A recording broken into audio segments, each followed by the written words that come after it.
Ну а сейчас хотелось бы дать слово уважаемой Марине Адамович под ваши аплодисменты. Марина, коли ласка.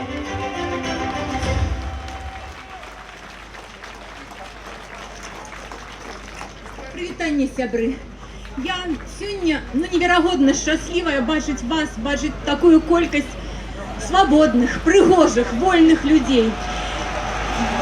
Вітаю вас.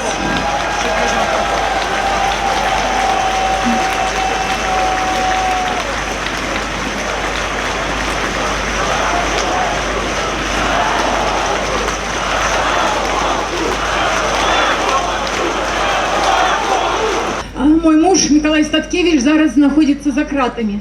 Разам з яшчэ больш чым двумя десяткамі вольных, мужных, свабодных людзей, якія хочуць для гэтай краіны іншай долі, якія хочуць, каб яна была вольнай і шчаслівай.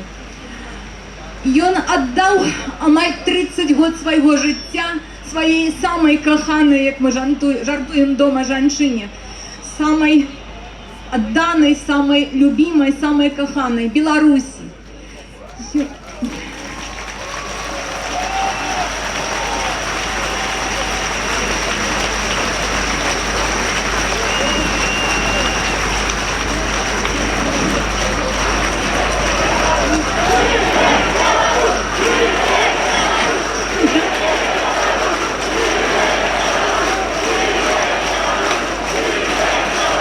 Живи, Беларусь!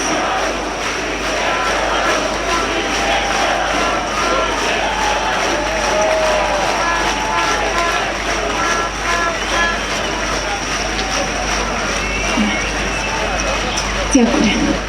Миколай ахвяраваў сваёй вельмі паспяховай вайсковай і вельмі паспяховай навуковай кар'ерай дзеля яе, дзеля нашай бацькаўшчыны.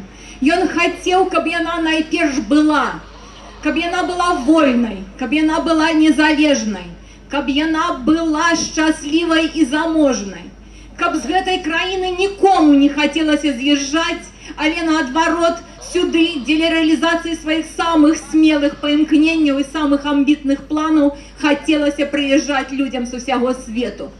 Хіба за гэта сажаюць у турму? У любой нормальной краіне такія мары, такія паімкненні грамадзян заахвочваюцца, але не ў нашай. Вы добра ведаеце, што ў нашай краіне, калі ты хочаш для яе лепшай долі, калі ты змагаешься за гэта легальнымі прававымі сродкамі, табе угатаваны іншы лёс. Я нагадаю пра людзей, якія прайшлі той жа шлях, які і Миколай.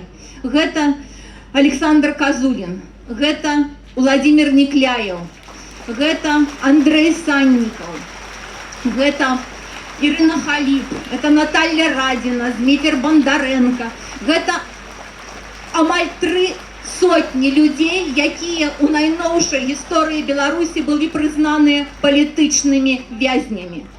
Сёння да іх далучыліся новыя імёны, новыя людзі, якія захацелі для гэтай краіны лепшага жыцця. Гэта Віктор і Эдуард Бабарыка, гэта Сергей Тихановскі.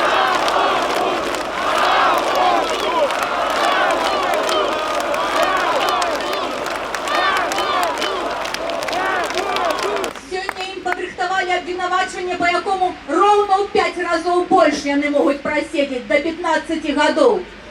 Але гэта не пройдзе. Тое, за што яны зараз сядзяць за кратамі, тое, за што яны змагаліся, тое, пра што яны марылі, адбылося ўжо. Краіна памянялася. Миколай заўсёды гаварыў, калі з'явіцца надзея, вы не пазнаеце наш народ. И сегодня мы сами со здзіўленнем могли...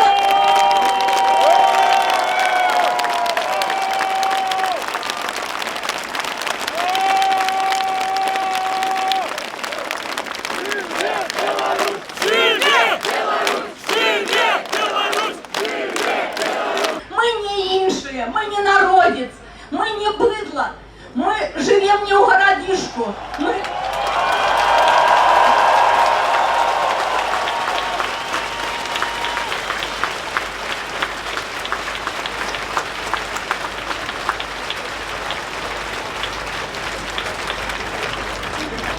Сьогодні я можу з гонором сказати, що ми нарешті готові вернуть собі свою країну. Что мы готовы взять отказность за ее лес у свои руки и нікому його більше не отдать. Мені зараз хочеться плакати від вдячності, від щастя, від надії, від той могутної плині, від той енергії, яка зараз заходить від вас. Дякую щиро, дякую за солідарність, дякую за те, що ми зараз усі разом робимо.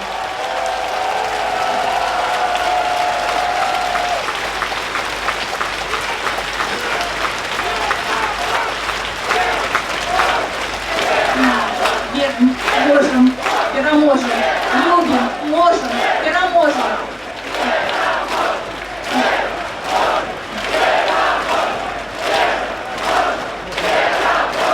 Щиро дякую. Я хочу просто нагадати вельми старий, вельми советский вірш. Так ладней, один радок. Ненависть, как не сильна порой, все ж не сильнее любви на свете. Я верю, что наша вот эта любовь до країни, до себе нових, визволить і наших хлопців. Дякую. Живе Білорусь!